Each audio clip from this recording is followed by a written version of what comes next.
Good morning. The Pareto Principle was coined by an Italian economist in the year 1906.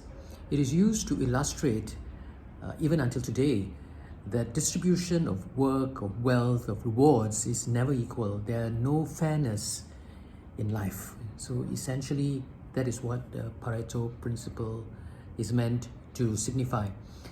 Now, the legend goes that this Vilfredo Pareto had observed in his garden that the 20% of his pea pods in his garden contributed to 80% of his overall harvest, meaning that about 80% of his pea pods only contributed to 20% of his harvest.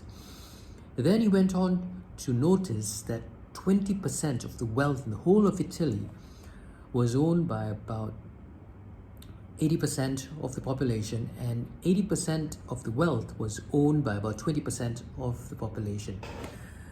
So until today, the Pareto Principle is used to illustrate that life or events in life is never equal, never distributed equal. It's used to illustrate that the productivity of any organization is about 80% is contributed about 20% of the staff, and about 80% of the staff are only contributing to 20% of the business output or the work output. Or in a business, and another example would be maybe about 20% of your clients are contributing to about 80% of the revenue. So it can be used in numerous ways. It doesn't have to be exact figures. All it signifies that the distribution is never equal, and you can't expect it to be equal because that is the principle in life.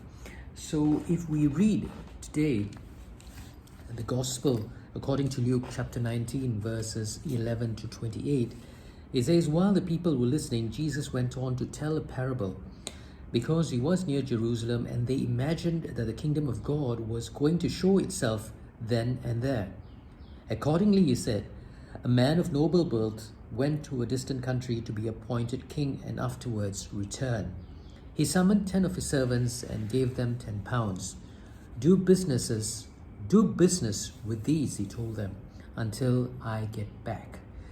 But his compatriots detested him and sent a delegation to follow him with this message: we do not want this man to be our king.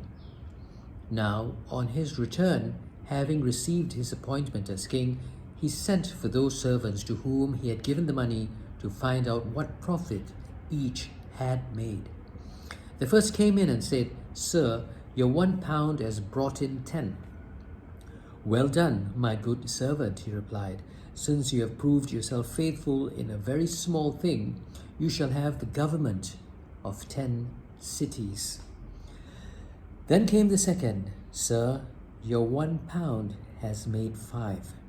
To this one also he said, and you shall be in charge of 5 cities.' Next, the other said, Sir, here is your 1 pound. I put it away safely in a piece of linen because I was afraid of you. For you are an exacting man, and pick what you have not put down and reap what you have not sown.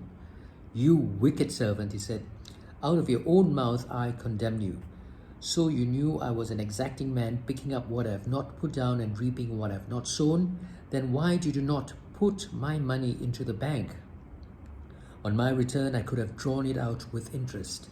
And he said to those standing by, 'Take the pound from him and give it to the man who has 10 pounds. And they said to him, 'But, sir, he has 10 pounds. I tell you, everyone who has will be given more.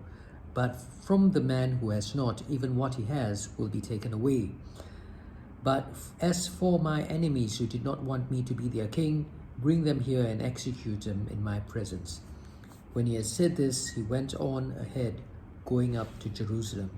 The Gospel of the Lord.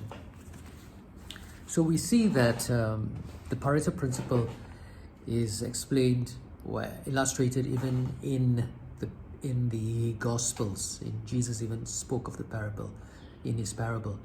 What we have to understand is that One, I think life is not fair, never fair. Don't expect it to be fair. it's the distribution is unequal, and that is the way it is. Number two is, I think we have to learn from this, is that the more we put in our effort, the more the rewards are. We all have talents, we all have gifts, we all have skills, and the more we use them to our advantage, the more our rewards will be. And that is my thought for this morning.